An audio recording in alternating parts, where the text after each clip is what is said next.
Cuando vi sus manos en la habitación de ella, entendí que mi hija sería la próxima.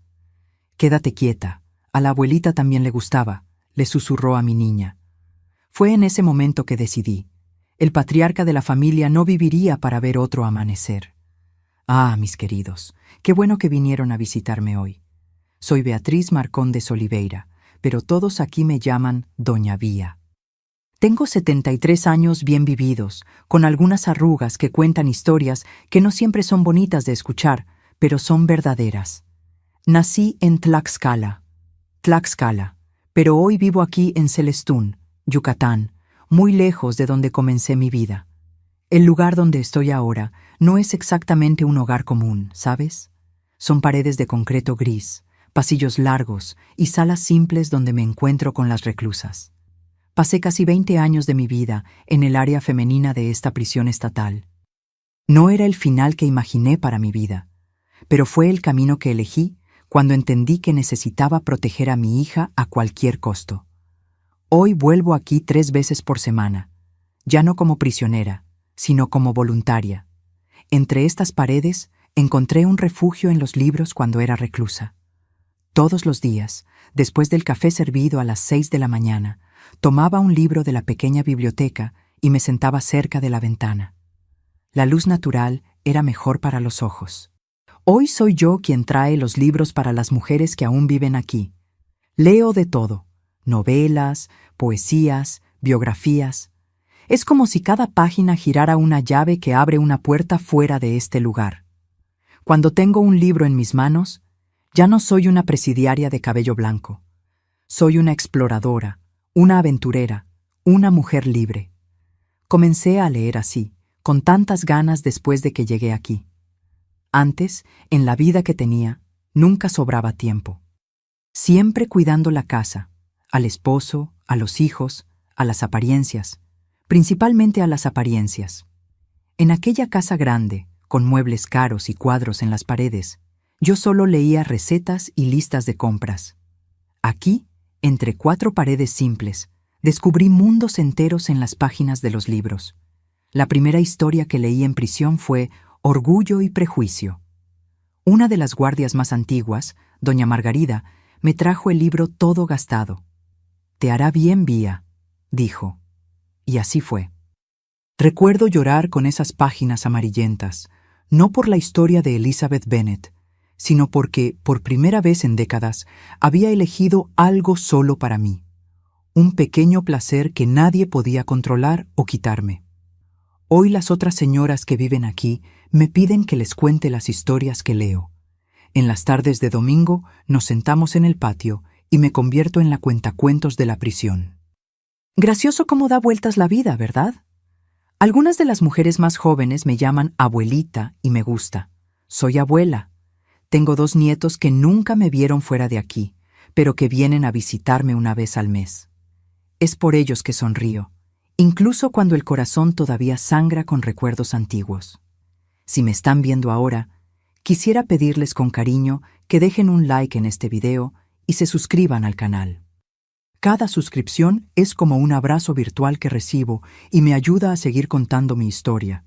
Y ustedes, mis queridos y mis queridas que me están escuchando ahora, cuéntenme aquí en los comentarios de qué pueblito me están viendo y a qué hora del día encontraron este video. ¿Tempranito con el café, en el descanso de la comida o ya de noche antes de dormir?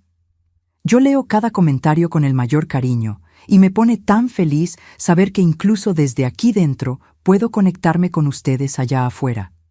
Hoy voy a contar una historia que nunca conté a los periódicos, ni a los jueces, ni a los psicólogos que me visitan aquí. Es la historia verdadera de cómo una mujer simple, que siempre bajó la cabeza y aceptó su lugar, un día se transformó en algo que nadie esperaba. Voy a contar sobre el día en que me di cuenta de que hasta el más frágil de los juguetes puede romperse de un modo que corta profundo. Mi infancia en Tlaxcala fue simple, pero llena de amor. Nací en 1952 en una casita de adobe con piso de tierra y techo de palma. Mi padre, Gerardo Oliveira, era un hombre callado que trabajaba de sol a sol en el cultivo de maíz. Ya mi madre, Amelia Marcondes, era lo opuesto. habladora, risueña, siempre canturreando mientras lavaba ropa en el arroyo o hacía sus tamales para vender en el mercado. También tenía a mis hermanos, Sebastián, el mayor, que desde niño ayudaba a papá en la milpa, Clotilde, que era solo 2 años mayor que yo y siempre trenzaba mi cabello antes de la escuela, y Evandro, el más pequeño, que vivía corriendo detrás de las gallinas en el patio. Nuestra casa quedaba a la orilla del camino que llevaba al centro del pueblo. No tenía mucho lujo, ¿ves? Era un cuarto grande, donde dormíamos todos, separados por cortinas de manta que mamá cosió, y una cocina con fogón de leña que dejaba todo oliendo a humo dulce de mezquite. El baño era una cabaña de madera en el fondo del patio, y nos bañábamos con cubeta con agua sacada del pozo. Nos despertábamos con el primer canto del gallo. Mamá ya estaba de pie, encendiendo el fuego para el café. Comíamos atole de maíz con leche o atole de masa antes de salir a nuestras obligaciones. Yo y Clotilde íbamos a la escuelita rural, a pie, unos 3 kilómetros por el camino de tierra, que se volvía un lodazal en la época de lluvias.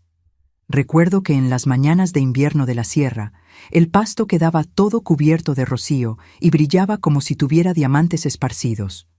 Jugábamos a pasar la mano y mojarnos toda. En la escuela, la profesora Iracema enseñaba todos los grados juntos en un solo salón. Era estricta, golpeaba con la regla en la mesa cuando alguien conversaba, pero tenía una manera cariñosa de explicar las cosas difíciles. Fue ella quien me enseñó a gustar de leer, prestándome libritos de cuentos, después de que notó que yo terminaba las lecciones más rápido que los otros. Después de la escuela, no había tiempo para flojera. Era ayudar a mamá con los quehaceres de casa, pelar elotes, alimentar las gallinas, barrer el patio, pero sobraba un tiempito para jugar antes de que se pusiera el sol. Mis juegos favoritos eran saltar la cuerda hecha de ixtle, jugar a la casita con muñecas de mazorcas vestidas con retazos y jugar a las canicas con piedritas que recogíamos en el río. Los domingos nos arreglábamos para ir a la iglesita de San Sebastián, patrón del pueblo. Mamá peinaba mi cabello con cuidado, haciendo rizos en las puntas con agua y azúcar, y yo vestía el único vestido bonito que tenía, guardado en una caja para no ensuciarlo. Después de la misa, era día de fiesta. Paseábamos por la plaza comiendo piloncillo o paletas cuando papá tenía unas monedas y veíamos las presentaciones de huapango, baile típico de nuestra región. Las fiestas de la Santa Cruz eran el punto alto del año. El pueblo entero se adornaba con banderitas coloridas y el olor a ponche, elote asado y pan de elote llenaba las calles. Había una gran fogata frente a la iglesia y nosotros, los niños, girábamos alrededor, saltando las brasas más pequeñas que se esparcían. Papá tocaba la guitarra en las cuadrillas y mamá era famosa por sus dulces de calabaza con coco que vendía en ollitas de barro. Pero no todo eran flores en nuestra vida simple. Cuando yo tenía 9 años, una sequía brava castigó la región. Los cultivos murieron, el pozo casi se secó y pasamos a comer una vez al día, a veces solo masa con un poco de piloncillo rallado. Vi a papá llorar escondido detrás del granero cuando perdió casi todo lo que había sembrado. Fue cuando decidió que necesitábamos cambiar de vida. Al final de ese año, en 1961, hicimos bultos con nuestras pocas ropas y partimos en un camión de redilas rumbo a la Ciudad de México. Recuerdo el zarandeo del camino y a mamá sosteniendo a Evandro en el regazo, intentando hacerlo dormir mientras cantaba bajito. ¡Cai, cai, balao! Eran más de 30 personas apretujadas en la carrocería, todas huyendo de la misma sequía, todas con el mismo sueño de vida mejor. En la Ciudad de México, fuimos a vivir a un cuarto en los fondos de la casa de un conocido de papá. Era un cuarto solo para los 5, pero al menos tenía agua entubada y un baño que compartíamos con otras 3 familias. Papá consiguió trabajo como peón de albañil y mamá lavaba ropa ajena. Nosotros, los niños, empezamos a estudiar en la escuela pública del barrio, que era más grande y tenía más alumnos de los que yo jamás había visto. Fue difícil al principio, ¿sabes? Los niños de la capital se burlaban de nuestra manera de hablar cantadita, de nuestra ropa remendada, de nuestros pies descalzos, porque el dinero para los zapatos solo venía a fin de mes. Clotilde lloraba todos los días cuando volvía de la escuela, pero yo hacía diferente. Estudiaba doble para mostrar que niña del campo también era inteligente. Pronto me volví conocida como la mejor alumna de la clase y la profesora Dulce me ponía a ayudar a los compañeros que tenían dificultad. A medida que fui creciendo, la vida fue mejorando un poquito. Papá se volvió maestro de obras.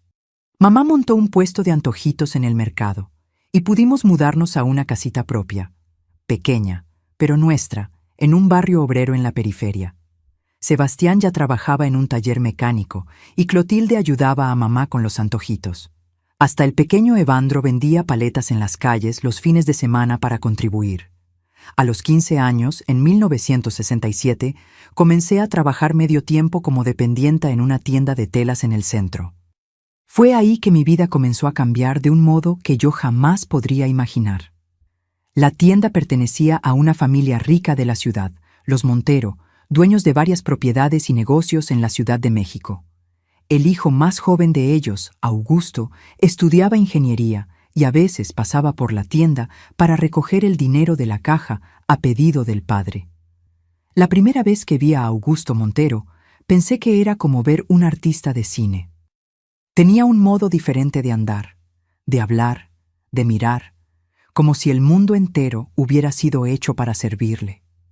Usaba ropa que yo solo había visto en revistas y conducía un carro reluciente que hacía que todo el mundo en la calle se detuviera a mirar. Cuando él me saludó por primera vez, sentí mis mejillas arder de vergüenza por mi apariencia simple. Nunca imaginé que él me miraría como mujer. Yo era apenas la niña del pueblo, flaquita, de trenzas simples y vestido de algodón. Pero el destino, mis queridos, tiene esas ironías. Lo que no sabía en esa época es que aquel muchacho guapo, educado y rico sería el portal de entrada al infierno que yo viviría años después, y que el verdadero demonio no era él, sino el hombre que me esperaba en la mansión de los Montero, el patriarca de la familia, mi futuro suegro. Fue en septiembre de 1970, yo con mis 18 años recién cumplidos, que Augusto me pidió que fuera su novia. En aquella época, muchacha decente no andaba sola con un joven, mucho menos siendo él de familia importante y yo una simple dependienta. Mamá casi se desmayó cuando él apareció en nuestra casita humilde, todo elegante, en un traje claro, para pedir permiso a mi padre. ¿Me da el honor de ser novio de su hija, don Gerardo?, preguntó, extendiendo la mano a mi padre, que estaba apenado por los callos en las suyas. Papá me miró, después a mamá, e hizo que sí con la cabeza, sin conseguir decir una palabra. Los vecinos todos salieron a las puertas para ver el carro importado estacionado en nuestra calle de tierra. Los chismes corrieron rápido por el barrio. La Beatriz pescó a un rico, decían. ¿Será que va a durar?, cuestionaban otras. Yo no prestaba atención a los comentarios maliciosos. Estaba enamorada y sentía que había ganado en la lotería de la vida. Nuestro noviazgo fue rápido, apenas 8 meses. En mayo de 1971, Augusto me sorprendió con un anillo de compromiso que debía haber costado más que todo lo que mi familia poseía. En julio del mismo año, nos casamos en la Catedral Metropolitana, en una boda que salió en los periódicos locales. Heredero de los Montero, se casa con muchacha sencilla, decía el titular como si fuera un cuento de hadas moderno. Mi vestido de novia era un sueño de seda y encaje, elegido por la madre de Augusto, doña Celeste, una mujer elegante y fría, que nunca escondió su decepción con la elección de su hijo. Durante los preparativos de la boda, me trataba como una muñeca que necesitaba ser completamente reformada. Mandó cortar mi cabello, me enseñó a usar cubiertos de plata, contrató profesora de etiqueta. «Vas a entrar a la sociedad, querida. Necesitas aprender a comportarte», decía con una sonrisa que nunca llegaba a los ojos. Pero nada me preparó para lo que vendría después. Nada me preparó para conocer verdaderamente a mi suegro, el doctor Héctor Montero.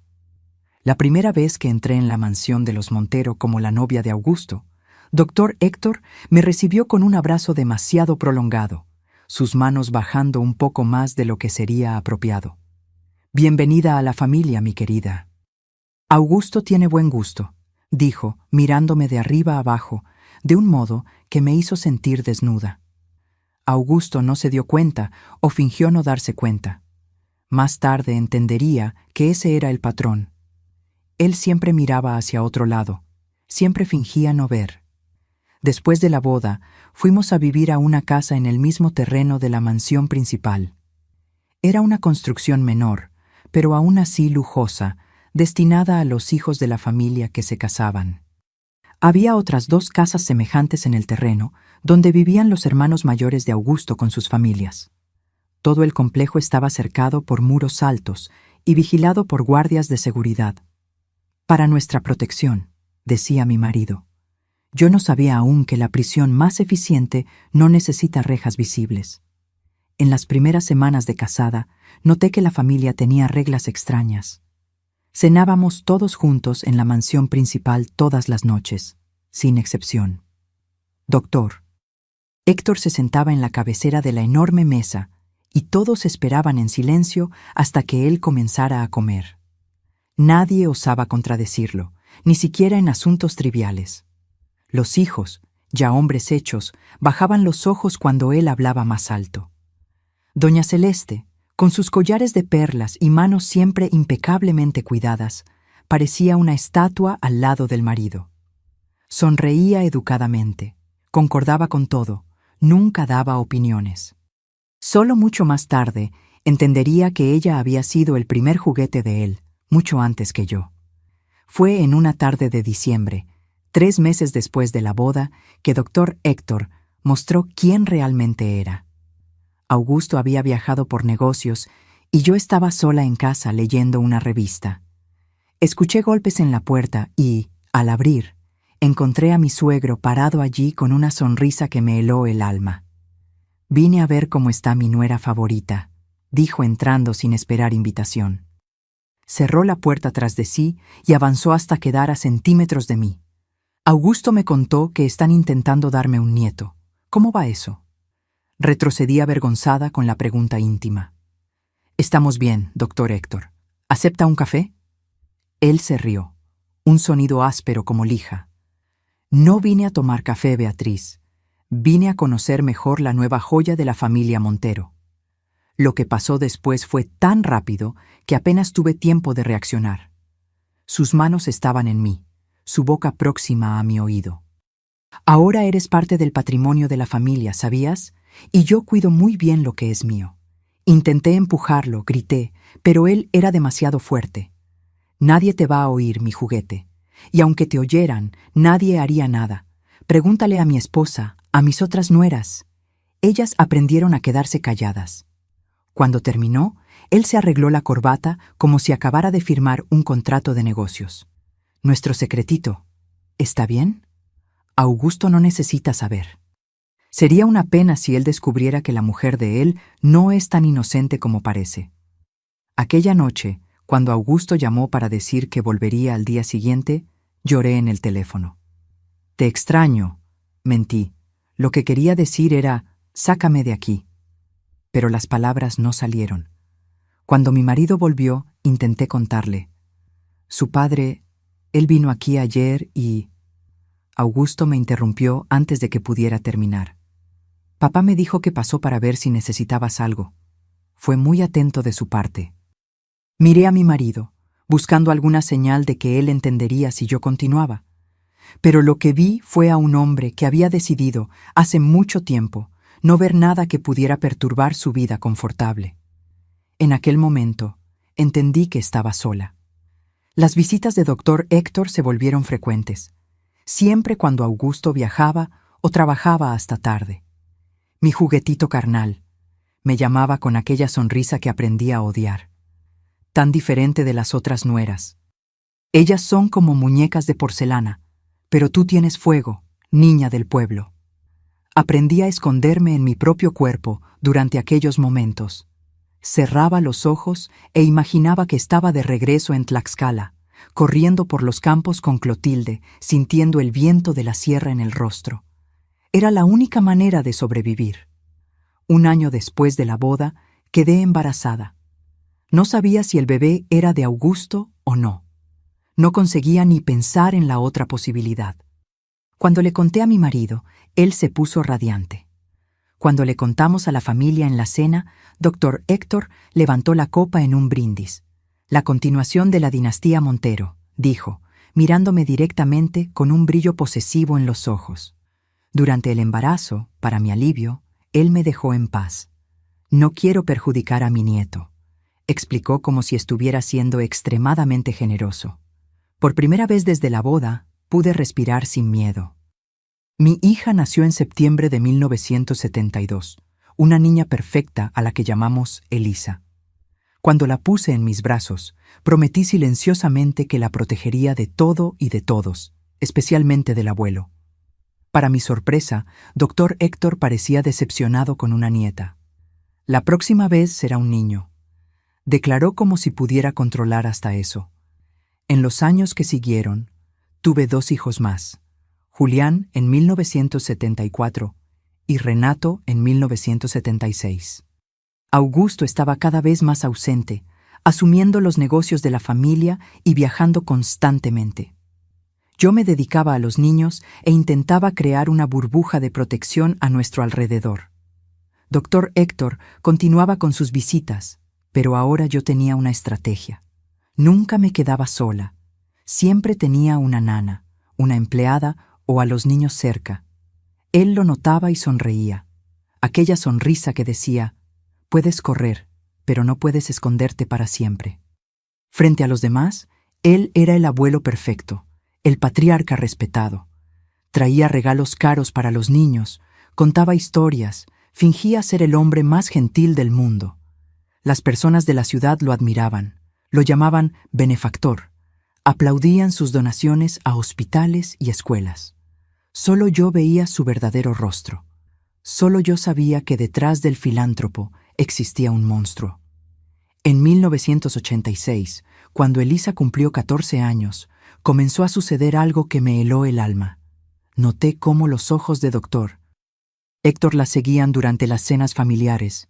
Vi cómo él creaba oportunidades para quedarse solo con ella, ofreciéndose para ayudar con la tarea o para llevarla al centro comercial.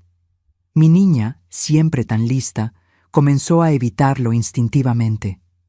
No me gusta la manera en que el abuelo me mira, me dijo un día, abrazando su propio cuerpo como si sintiera frío. Es como si me estuviera desnudando con los ojos. Aquellas palabras encendieron una alarma dentro de mí. El ciclo estaba a punto de repetirse.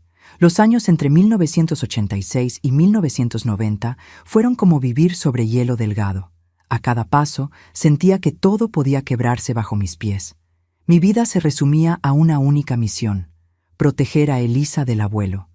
Tenía a mis 2 niños también, claro, pero con ellos el peligro era diferente. Dr. Héctor los moldeaba a su imagen, enseñándoles a ver mujeres como él las veía, como propiedades, trofeos, juguetes. Con Elisa, creé un sistema de protección invisible. Nunca la dejaba ir sola a la mansión principal. Inventaba enfermedades, compromisos, cualquier cosa para mantenerla lejos de las garras de él. La inscribí en un colegio interno en Puebla cuando cumplió 15 años, alegando que era mejor para su educación. En realidad, era para mantenerla lejos del abuelo. ¿Por qué te llevas tan mal con el abuelo? Augusto me preguntó una noche después de que me negué a dejar a Elisa pasar un fin de semana en la mansión mientras viajábamos. Él solo quiere pasar tiempo con su nieta. Miré a mi marido, aquel hombre que un día amé y que ahora me parecía un extraño, y pensé en decir la verdad. Pero, ¿qué verdad sería esa? ¿Que su padre me había violado repetidamente a lo largo de los años? ¿Que ahora él miraba a nuestra hija con los mismos ojos hambrientos? ¿Que toda la familia sabía y se callaba como en una conspiración silenciosa? No confío en él. Fue todo lo que conseguí decir. Augusto se rió. Aquella risa que aprendí a odiar. Te estás volviendo paranoica, Beatriz. Mi padre es un hombre respetado. Media Ciudad de México le debe favores. Y era verdad. Dr. Héctor tenía jueces en su bolsillo, políticos en su mesa de cena, jefes de policía en su lista de regalos de Navidad. ¿Quién me creería a mí contra él? En 1990, cuando Elisa tenía 18 años, ella volvió del colegio interno para pasar las vacaciones en casa. Estaba más hermosa que nunca, con aquella mezcla perfecta de los rasgos de mi familia y de la familia Montero. Cabellos oscuros como los míos, ojos claros como los del padre. Era una mujer ya, no más una niña. En la primera cena de familia, tras su regreso, vi la mirada de Dr. Héctor cuando ella entró en el comedor. Una mirada que yo conocía demasiado bien. «Mi nieta favorita volvió», dijo, levantándose para abrazarla. Vi cómo sus manos se demoraron en la espalda de ella, cómo la jaló demasiado cerca. Vi la incomodidad en los ojos de ella, el modo como se apartó sutilmente. Durante la cena, él hizo cuestión de sentar a Elisa a su lado, alejando a doña Celeste hacia el otro extremo de la mesa. A cada instante encontraba una excusa para tocar la mano de ella, el brazo, el hombro. ¿Ya pensaron en qué universidad va a estudiar Elisa?, preguntó, mirando a Augusto y a mí. «Ella quiere medicina», respondió Augusto orgulloso. «¿Ya está estudiando para el examen?». Dr. Héctor sonrió aquella sonrisa que me daba escalofríos. «¿Medicina? ¡Qué coincidencia maravillosa! Tengo varios contactos en la Facultad de Medicina. Puedo darle clases particulares, prepararla personalmente». Una alarma sonó dentro de mí. «No será necesario», respondí rápidamente. «Ya contratamos un profesor particular». Los ojos de él se estrecharon por un segundo antes de que la sonrisa volviera. «Qué desperdicio de dinero cuando tienes un médico en la familia dispuesto a ayudar». Aquella noche después de la cena, mientras todos conversaban en la sala, vi a Dr. Héctor susurrar algo en el oído de Elisa que la hizo palidecer. Ella se levantó rápidamente, diciendo que necesitaba ir al baño. Sin que nadie se diera cuenta, la seguí. En vez de ir al baño, ella salió al jardín, respirando rápidamente, como si intentara no llorar. «¿Qué pasó, hija?», pregunté, acercándome. Ella se asustó con mi presencia. Después se relajó. «Nada, mamá. Solo necesitaba aire». «¿Qué te dijo tu abuelo?». Elisa dudó mordiendo el labio. Él dijo que crecí para ser una mujer muy bonita, que tengo el cuerpo de usted cuando era joven». Ella cruzó los brazos sobre el pecho, como si quisiera esconderse. «Y que sabe que voy a disfrutar las clases particulares con él, porque a usted le gustaba cuando él le enseñaba cosas nuevas». Mi sangre se heló. ¿Él dijo eso, esas palabras exactas? Ella se sintió confundida con mi reacción. «Mamá, ¿qué está pasando? ¿Por qué usted siempre se pone extraña cerca del abuelo?». Miré a mi hija, a su inocencia, que pronto sería destruida si yo no hacía algo, y tomé una decisión. «Elisa, escucha bien. No vas a quedarte sola con tu abuelo. Nunca, ¿entendiste? Nunca aceptes estar en un lugar cerrado con él. Nunca aceptes regalos de él. Nunca permitas que él te toque». Los ojos de ella se agrandaron. «¿Por qué?». «Él es peligroso». ¿Cómo explicar lo inexplicable? ¿Cómo decirle a una hija que su abuelo, el patriarca respetado, el médico benefactor, era un depredador? «Confía en mí, hija, solo confía en mí». En las semanas siguientes, Dr. Héctor intensificó sus intentos de quedarse solo con Elisa. Aparecía de sorpresa en nuestra casa, ofreciéndose para llevarla a librerías, para comprar material de estudio, inventando consultas médicas para verificar su salud antes de la universidad. Yo frustraba cada intento, volviéndome su sombra, nunca dejándola sola. Dormía mal, siempre alerta, temiendo que él pudiera entrar en su cuarto durante la noche. Instalé una cerradura extra en la puerta del cuarto de ella, alegando que era para que ella tuviera más privacidad. Augusto comenzó a notar mi vigilancia constante. «Estás sofocando a la niña», reclamó. «Ya no es una criatura, Beatriz». «No entiendes», respondí exhausta. «Nunca entendiste». «¿Entender qué? ¿Esta obsesión tuya con mi padre?». Respiré hondo, reuniendo valor. Era la hora de la verdad. «Tu padre, él no es quien piensas. Él me tocó, Augusto, muchas veces. Cuando tú no estabas, él me llamaba su juguetito carnal. Esperé lágrimas, rabia, shock. En vez de eso, vi algo que me destruyó más que cualquier abuso: indiferencia. No seas ridícula, dijo, arreglándose la corbata. Mi padre siempre fue atento contigo. Si hubo algún malentendido, estoy seguro que fue tu imaginación.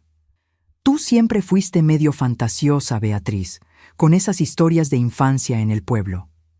En aquel momento, entendí que mi marido sabía, siempre supo. Así como su madre sabía, sus cuñadas sabían. Era el secreto público de la familia Montero, pasado de generación en generación como una enfermedad hereditaria.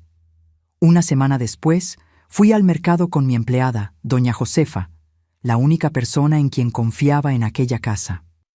Elisa se quedó para estudiar con la promesa de que cerraría la puerta y no la abriría para nadie. Volví más temprano porque olvidé mi cartera.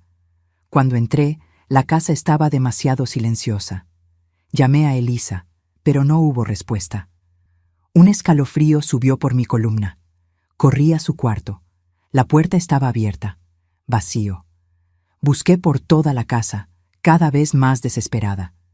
Fue cuando escuché un ruido viniendo del estudio, un lugar donde Elisa nunca iba. Me acerqué silenciosamente y vi que la puerta estaba entreabierta. Lo que vi a través de esa rendija cambió todo. Doctor Héctor estaba allí inclinado sobre mi hija, que estaba encogida en el sofá. Una de sus manos estaba bajo la blusa de ella. La otra sostenía su rostro con fuerza. Elisa intentaba girar la cabeza, los ojos cerrados con fuerza, lágrimas corriendo por el rostro. «¡Quieta!», lo oí susurrar. A la abuelita también le gustaba. Fue como si algo se rompiera dentro de mí. No una ruptura de fragilidad, sino una ruptura que libera algo salvaje, primitivo. Empujé la puerta con tanta fuerza que golpeó contra la pared.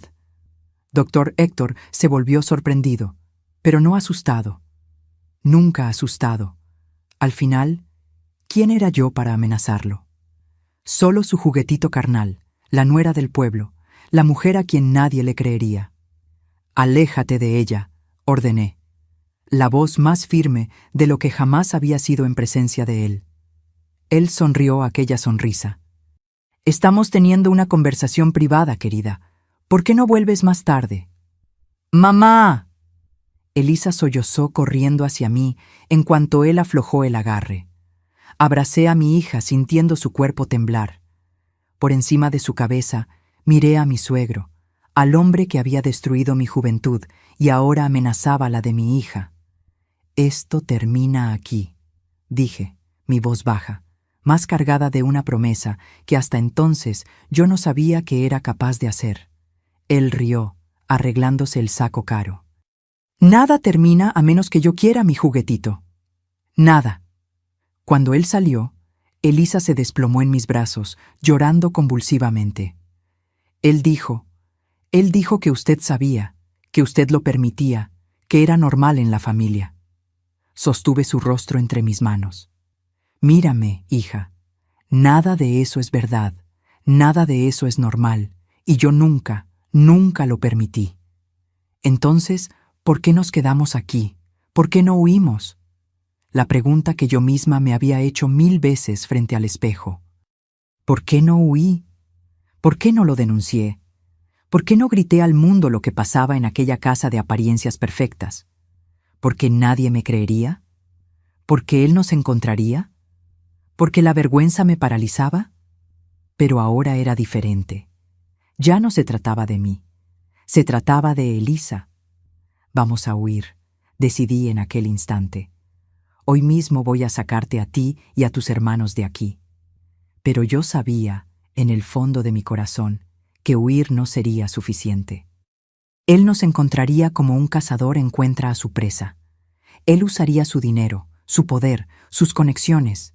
No habría lugar seguro mientras el doctor Héctor Montero respirara. Fue en aquel momento, abrazada a mi hija, que comencé a planear el fin del patriarca.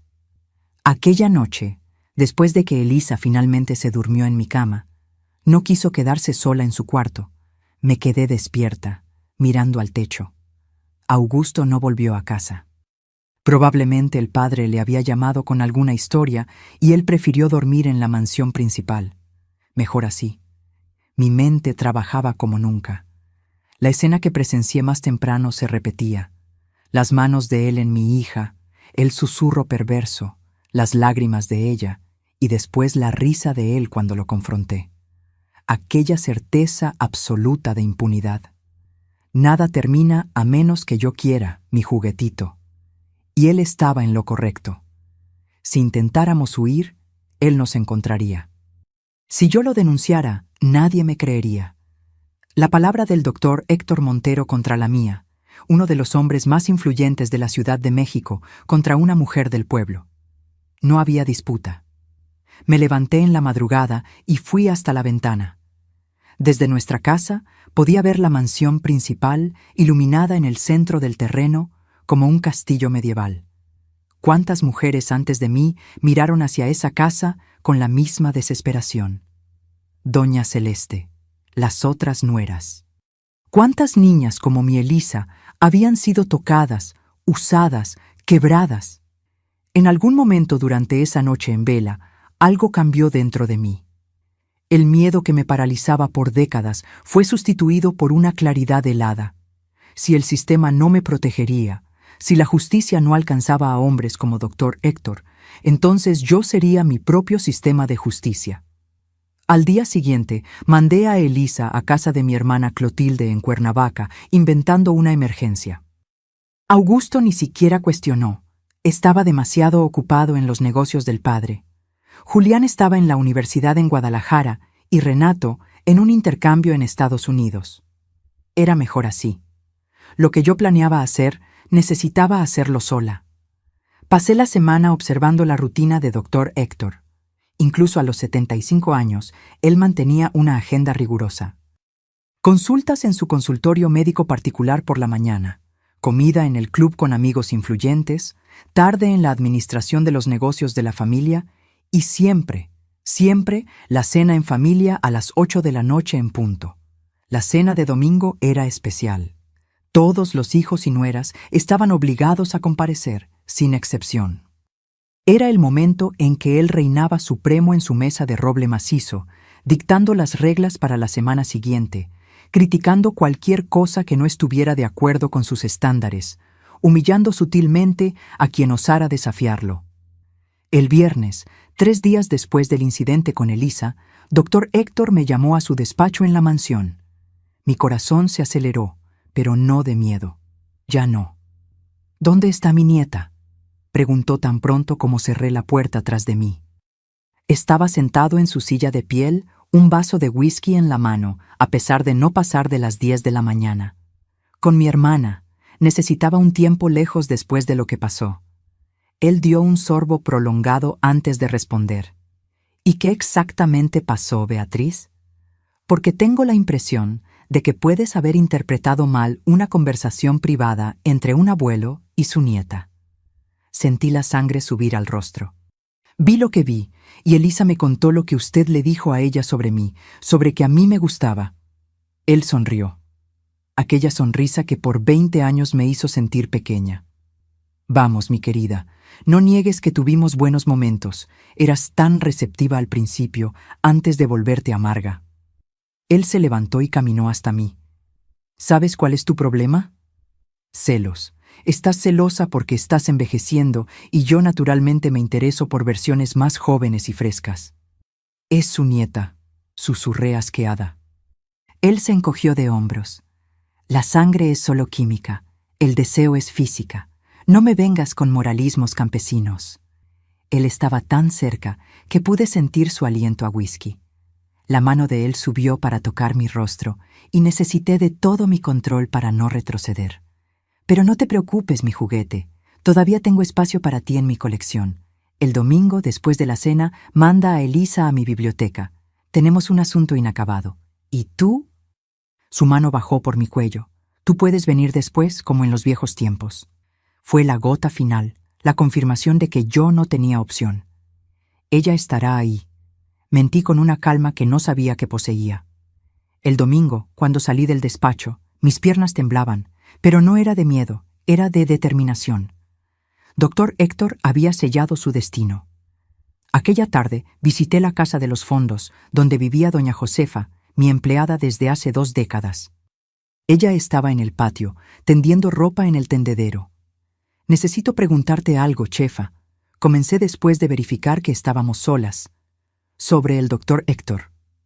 Ella dejó lo que estaba haciendo y me miró con ojos que sabían demasiado. Ojos que habían atestiguado décadas de secretos en aquella propiedad. «¿Qué hizo ahora?», preguntó simplemente. No contuve las lágrimas. «Elisa, él intentó. Él iba a...». No necesité terminar. Josefa dejó la sábana que sostenía y se sentó pesadamente en el banquito al lado del lavadero. Sabía que un día llegaría el turno de ella, como llegó el turno de la hija de doña Marcia, la nuera mayor. Mi corazón se detuvo. ¿La sobrina, aquella que se suicidó hace 5 años? Josefa hizo la señal de la cruz. Nunca fue suicidio, doña Beatriz. La niña intentó contarle a su madre, pero nadie le creyó. La llamaron loca, la internaron en el manicomio. Cuando salió, no aguantó la vergüenza y el dolor. Sentí como si el piso desapareciera bajo mis pies. Una niña había muerto. ¿Cuántas más habían sufrido en silencio? «Necesito tu ayuda, chefa». La vieja empleada me miró con intensidad. «¿Para qué?». «Para acabar con esto, de una vez por todas». Ella no preguntó cómo, solo asintió lentamente. Ya era hora. El sábado, con la excusa de preparar un platillo especial para la cena de domingo, pedí a doña Josefa que me comprara un cinturón nuevo. «De cuero grueso», especifiqué, «del tipo que usa el doctor Héctor». El domingo llegó con un cielo limpio, sin nubes. Me vestí con cuidado para la cena, eligiendo un vestido discreto, cabello recogido, sin maquillaje. Quería estar invisible, como siempre fui en aquella casa. Antes de salir, llamé a Elisa en Cuernavaca. «Quédate allá con la tía, mi amor. No vuelvas hasta que yo te llame otra vez». «¿Qué va a hacer, mamá?». Dudé. Lo que debería haber hecho hace mucho tiempo. La cena comenzó como siempre, puntualmente a las 8. Doctor Héctor en la cabecera, doña Celeste a su derecha, el hijo mayor y su esposa enseguida. Augusto se sentó a la izquierda del padre y yo al lado de Augusto. La silla de Elisa estaba vacía. «¿Dónde está mi nieta?», preguntó el doctor Héctor mientras las empleadas servían la entrada. «Se quedó en Cuernavaca», respondí. Estaba indispuesta. Vi un brillo de irritación en sus ojos, rápidamente enmascarado por una sonrisa para los demás presentes. ¡Qué pena! Tenía un asunto que tratar con ella. Bajo la mesa, mis manos apretaron el cinturón de cuero que había escondido en el bolso. Esperé pacientemente, comiendo poco, bebiendo menos mientras la cena proseguía. Doctor Héctor, como siempre, dominaba la conversación hablando sobre política, negocios, criticando al gobierno, vanagloriándose de sus conexiones. Al final de la comida, cuando las empleadas trajeron el café, él hizo una de sus bromas despreciativas habituales. Mirándome con aquella sonrisa cruel, dijo: «Beatriz parece triste hoy. Tal vez esté con nostalgia de los tiempos en que era mi juguetito favorito». La mesa entera quedó en silencio incómodo.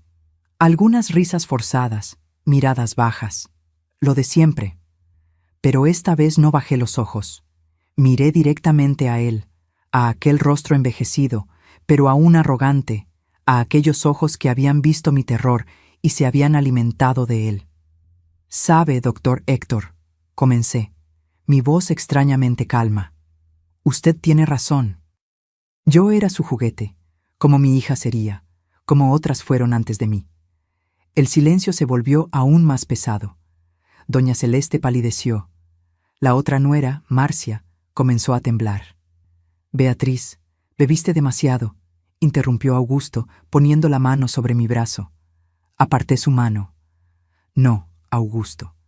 Bebí de menos durante todos estos años. Acepté demasiado. Me callé demasiado». Doctor Héctor rió, pero había una tensión en sus ojos. Ahora parece que mi nuera del pueblo finalmente encontró el coraje. ¿O sería locura? ¿Coraje?, respondí, levantándome lentamente. El mismo que mi hija encontró para contarme lo que usted intentó hacer con ella. El mismo que su sobrina nieta no tuvo, porque nadie le creyó. La nuera mayor, Marcia, sollozó alto. Doctor Héctor también se levantó, el rostro rojo de rabia. Esto es un absurdo, Augusto. Controla a tu mujer. Pero yo ya estaba caminando en dirección a la cabecera de la mesa, el cinturón de cuero firme en mis manos.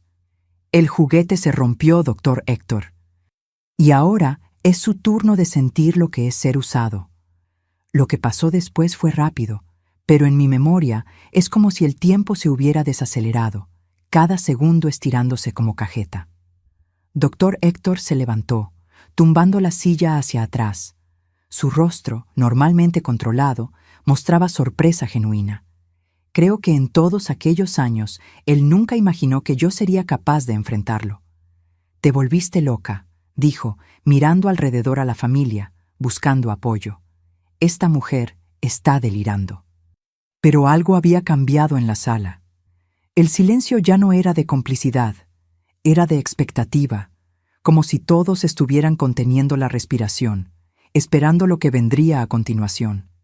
Di la vuelta a la mesa, acercándome a él. El cinturón firme en mis manos. ¿Por cuánto tiempo, doctor Héctor? ¿Cuántas mujeres? ¿Cuántas niñas? Él retrocedió un paso, después se recompuso, volvió a ser el patriarca intimidador. No des un paso más, Beatriz, no sabes con quién te estás metiendo. Sé exactamente con quién me estoy metiendo, respondí. Con un hombre que usa el poder para lastimar a los más débiles, que abusa de las mujeres de la propia familia y cree que es su derecho. Él se rió, aquella risa que me perseguiría para siempre. ¿Y qué vas a hacer? ¿Golpearme con ese cinturón, matarme frente a todos? Sé sensata, mi querida. Incluso si lo consigues, pasarás el resto de tu vida en la cárcel. Fue mi turno de sonreír, una sonrisa que yo no sabía que poseía. Tal vez. Pero usted no estará ahí para ver. Y él debe haber visto algo en mis ojos, porque por primera vez vi miedo en los suyos, miedo real. Todo sucedió muy rápido después de eso. Él intentó agarrar un cuchillo de la mesa. Yo me lancé hacia adelante con el cinturón. Hubo gritos, el ruido de vajilla rompiéndose. Enrollé el cinturón alrededor de su cuello con una fuerza que no sabía que tenía. Años de rabia contenida, de humillación, de miedo por mi hija. Todo se transformó en energía pura en aquel momento. Él se debatió, sus manos arañando las mías, sus ojos saltando. Pude ver el momento exacto en que la comprensión lo golpeó. Estaba muriendo por las manos de su juguete. Augusto intentó jalarme, gritando algo que no conseguía entender. Alguien, creo que fue Marcia, gritaba para que yo parara. Otros solo observaban, paralizados. No sé cuánto tiempo duró, segundos, minutos. Solo sé que no paré hasta que él se derrumbó en la silla, el rostro morado, los ojos vidriosos, el cuerpo inerte. La sala se sumergió en un silencio absoluto. Por un momento, nadie se movió. Fui yo quien rompió el silencio. Solté el cinturón que cayó al lado del cuerpo y miré a todos alrededor de la mesa. «¿Terminó?», dije simplemente. Y entonces, volviéndome hacia donde Marcia sostenía la mano de la suegra en shock, ahora ella está segura. Todas lo están. Lo que siguió fue caos. Augusto me agarró por los brazos, gritando que me había vuelto loca, que había matado a su padre. El hermano mayor llamó a la policía, balbuceando al teléfono. Doña Celeste solo se sentó, mirando al marido muerto, con una expresión que no conseguí descifrar. ¿Alivio? ¿Shock? Tal vez un poco de ambos. No intenté huir, no intenté explicarme. Una extraña calma se había apoderado de mí, como si un peso enorme hubiera sido quitado de mis hombros, incluso sabiendo que otro, igualmente pesado, estaba a punto de caer sobre ellos. La policía llegó en minutos. La mansión de los Montero recibía atención especial después de todo. Me entregué sin resistencia. Yo lo maté, le dije al comisario cuando llegó. Solo yo, Nadie más tuvo participación. En la comisaría conté toda la verdad, los años de abuso, las amenazas, lo que él había intentado hacer con Elisa. Conté sobre la sobrina que se suicidó, sobre el silencio cómplice de la familia. El comisario escuchó todo con una expresión impasible. Cuando terminé, él suspiró profundamente. Señora Beatriz, entiendo sus motivos, pero la ley es clara. Usted cometió un homicidio premeditado. Lo sé, respondí, y estoy lista para enfrentar las consecuencias. Pasé la noche en la celda de la comisaría. A la mañana siguiente, Elisa apareció, los ojos rojos de tanto llorar. Consiguió permiso para verme por algunos minutos. ¿Por qué, mamá?, preguntó, las manos apretando las mías a través de las rejas. ¿Por qué no huimos juntas? Sostuve su rostro entre mis manos. Porque él nos encontraría, hija. Porque mientras él viviera, ninguna mujer estaría segura, ni tú, ni las hijas que tú tengas un día. Ella lloró más. Pero ahora van a llevarte. Me voy a quedar sin ti. Escúchame bien, dije con firmeza. Estás viva, estás íntegra. Eso es lo que importa. Ve a Guadalajara con tu hermano. Estudia medicina como siempre soñaste. Construye una vida lejos de esta ciudad, lejos de esta familia. Usa el dinero que guardé en la caja azul debajo de mi cama. ¿Y usted? Sonreí con todo el coraje que conseguí reunir.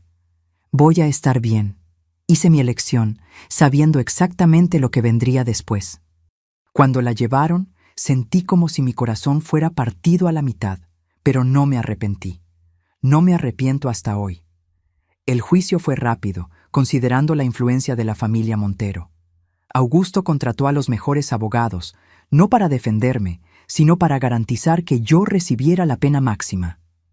Él se negó a verme o hablar conmigo otra vez. Sorprendentemente, algunas voces se levantaron en mi apoyo. Doña Josefa testificó sobre lo que vio y oyó a lo largo de los años. Una exempleada de la mansión vino a contar historias semejantes.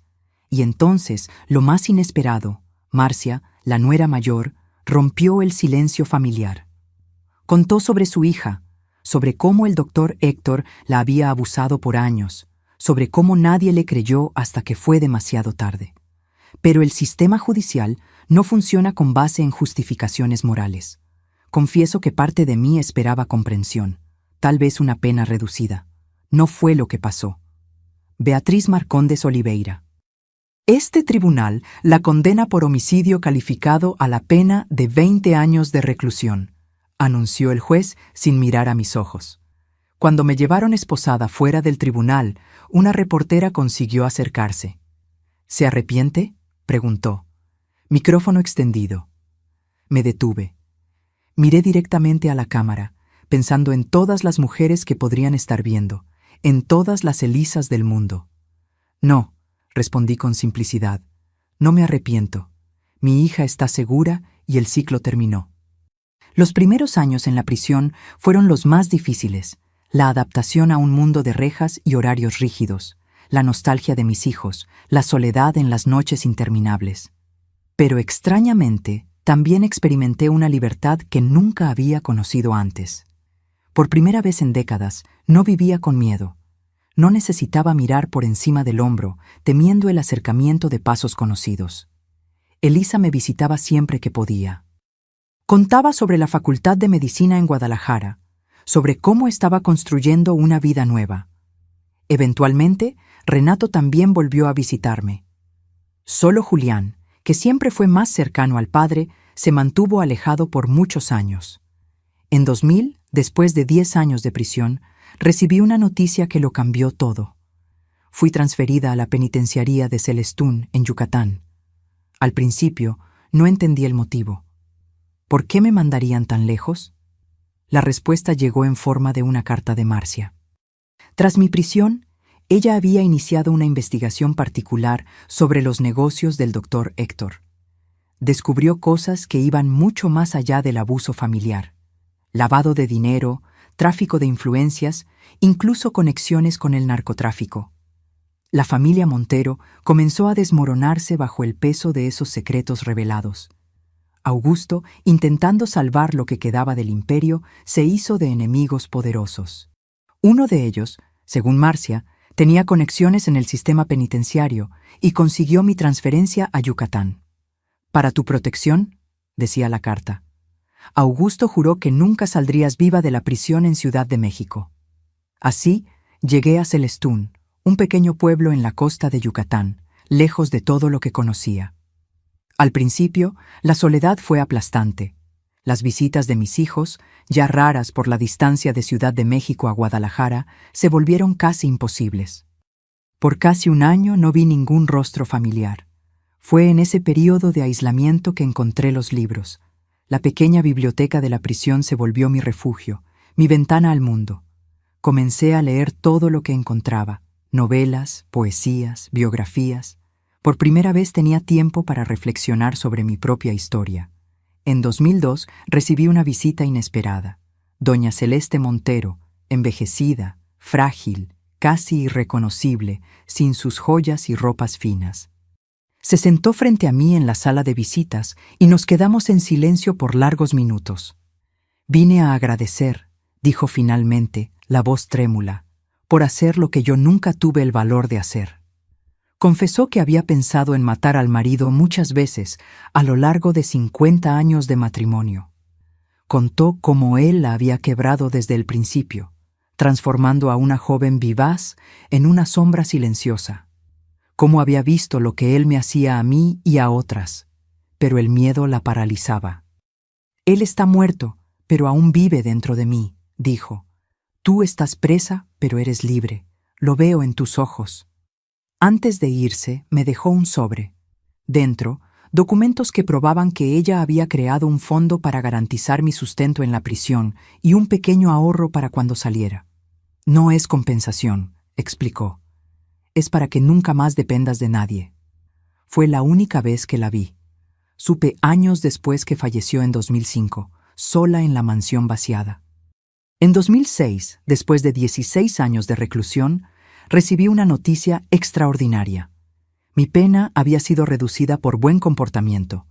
En vez de 20 años, cumpliría 18. Significaba que en 2008 estaría libre. Elisa, entonces médica graduada en Guadalajara, vino a visitarme para celebrar. Estaba hermosa, fuerte, con los ojos brillantes de quien no carga el peso que yo cargué. Trajo fotos de los hermanos. Julián, finalmente reconciliado con la idea de tener una madre asesina, trabajaba como ingeniero en Monterrey. Renato se había establecido como profesor universitario en Chiapas. «Cuando usted salga, puede vivir conmigo en Guadalajara», ofreció Elisa. «Tengo un apartamento grande con espacio de sobra». Le agradecí, pero ya tenía otros planes. «Me voy a quedar aquí en Yucatán», dije. «Encontré una paz aquí que nunca tuve en otro lugar». Ella no entendió de inmediato cómo alguien podría querer quedarse voluntariamente cerca de una prisión, pero para mí tenía todo el sentido. En Celestún, nadie me conocía como la mujer que mató al suegro. Era solo doña Vía, la señora a la que le gustaba leer. Un nuevo comienzo completo. El 17 de mayo de 2008 salí por las puertas de la penitenciaría, llevando apenas una maleta pequeña, con ropa y algunos libros favoritos. Tenía 56 años, más de la mitad de mi cabello blanco, arrugas profundas alrededor de los ojos, pero me sentía extrañamente joven, como si estuviera naciendo de nuevo. Con el dinero dejado por doña Celeste, alquilé una casita sencilla a la orilla del mar. Poco a poco, fui integrándome a la comunidad local. Comencé a frecuentar la iglesia, a ayudar en campañas de alfabetización, a enseñar a los niños a leer los fines de semana. Las personas me acogieron sin hacer muchas preguntas sobre mi pasado. En 2010 conocí a don Juventino, un viudo tranquilo que reparaba lanchas y le gustaba contar historias del mar.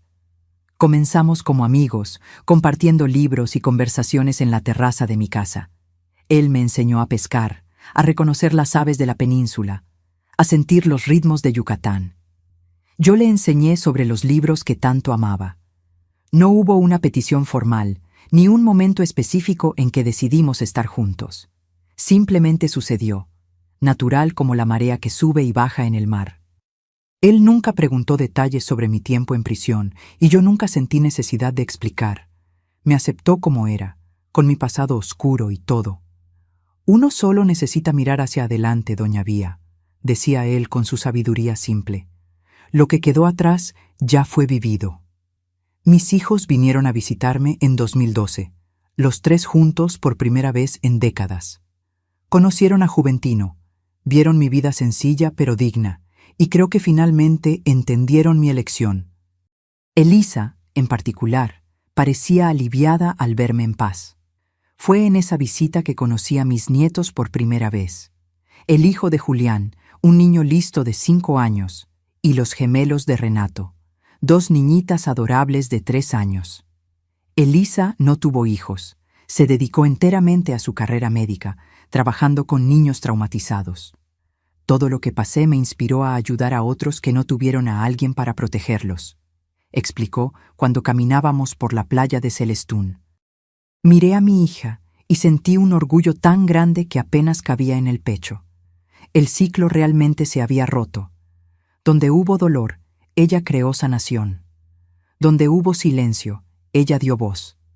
Donde hubo miedo, ella construyó seguridad. Y yo, que un día fui un juguete carnal en las manos de un monstruo, ahora era apenas doña Beatriz, una señora que leía libros, pescaba en el mar y, a veces, contaba historias a los niños del pueblo.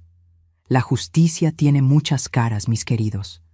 La de los tribunales me condenó por quitar una vida. Pero hay otra justicia más profunda que entiende que algunas veces necesitamos atravesar el fuego para encontrar la luz del otro lado. Fue eso lo que hice aquella noche de domingo, cuando enrollé un cinturón en el cuello del patriarca.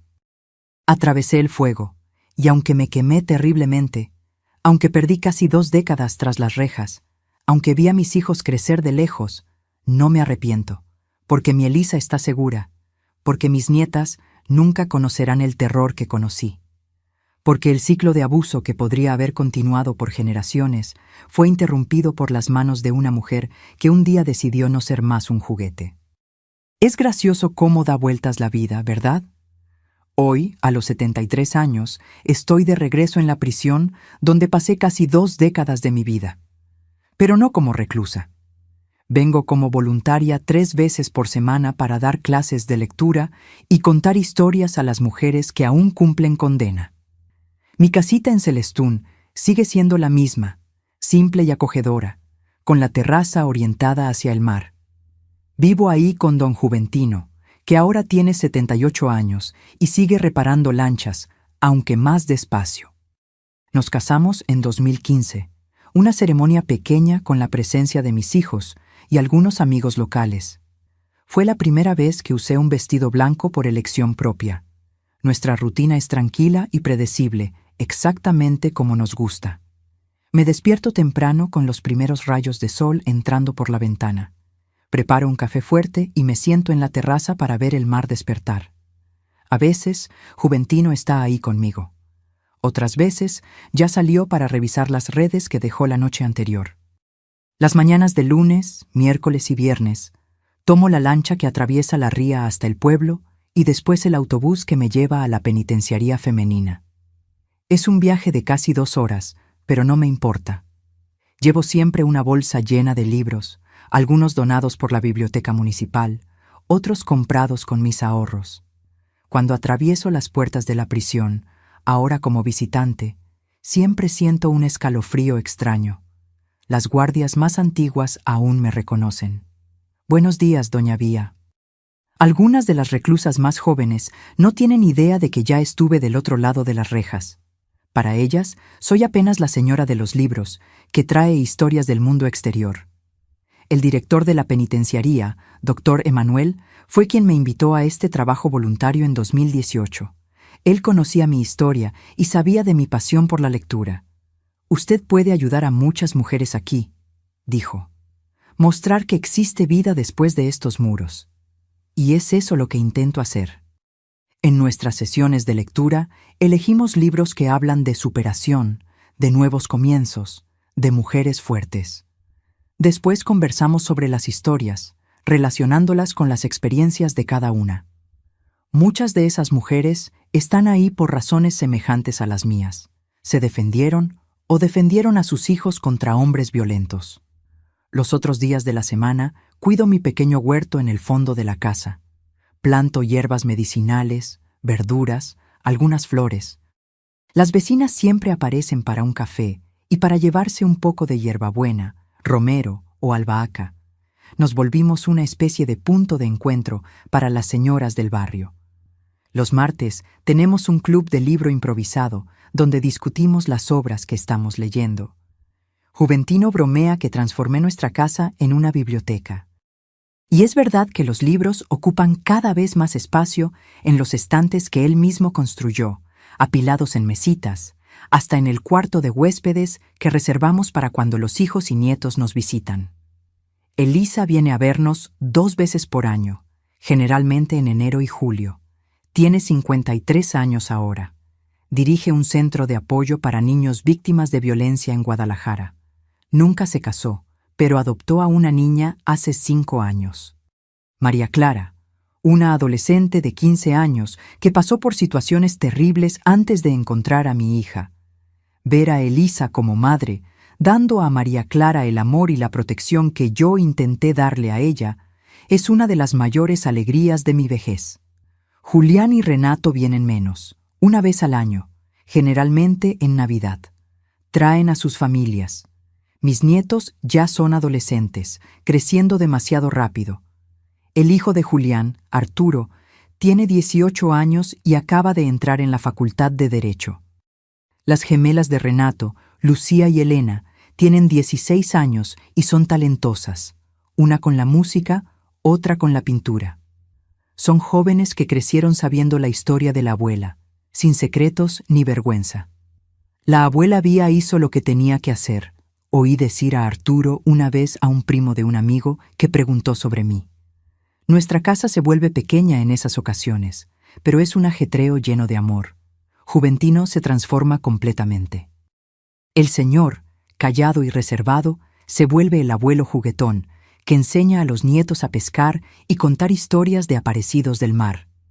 Hay dolores que nunca desaparecen por completo.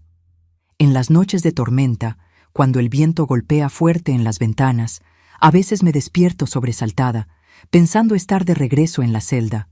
En ciertos días, cuando veo en los periódicos noticias sobre violencia contra mujeres y niños, siento aquella misma rabia hirviendo dentro de mí. Pero aprendí a convivir con estas cicatrices. Son parte de quien soy, así como las arrugas en mi rostro y los callos en mis manos. Cada marca cuenta una historia de supervivencia. La gente aquí en Celestún me conoce como la señora de los libros o la esposa de don Juventino. Pocos saben detalles de mi pasado, y está bien así. No escondo quién fui o lo que hice, pero tampoco dejo que eso me defina. Cuando miro hacia atrás, hacia la joven Beatriz, que salió de Tlaxcala, llena de sueños, hacia la mujer desesperada que mató para proteger a su hija, hacia la reclusa que encontró refugio en los libros, veo una misma línea conectando todo. La búsqueda de libertad. Libertad del miedo, de la opresión, de las rejas, sean visibles o invisibles. Y aquí, en este rincón de Yucatán, entre el mar y el manglar, finalmente encontré esa libertad. No es perfecta, no es sin dolores, pero es mía, conquistada con lágrimas, sangre y tiempo, mucho tiempo. Y por eso, tal vez es aún más preciosa. Mis queridos, al contar mi historia, no busco justificar lo que hice. Una vida fue quitada por mis manos y eso es una carga que llevo conmigo. Pero espero que entiendan que a veces, cuando todos los caminos parecen bloqueados, cuando el sistema que debería proteger falla, una madre hace lo que necesita hacer para salvar a su hijo. Si estás atrapada en una situación de abuso, si sientes que no hay salida, si temes por tu vida o por la vida de tus hijos, escucha lo que esta anciana tiene que decir. No esperes hasta el punto al que yo llegué. Busca ayuda antes. Hoy existen redes de apoyo que no existían en mi tiempo. Existen personas dispuestas a creer, a extender la mano, a ofrecer refugio. En cualquier país, en cualquier ciudad, hay organizaciones que se dedican a proteger a mujeres y niños. Búscalas. Si la primera persona no te cree, busca otra y otra y otra. No desistas de buscar ayuda. No permitas que el miedo te paralice como me paralizó por tantos años. El silencio es el mejor amigo del abusador. Él se alimenta de las sombras, del secreto, de la vergüenza.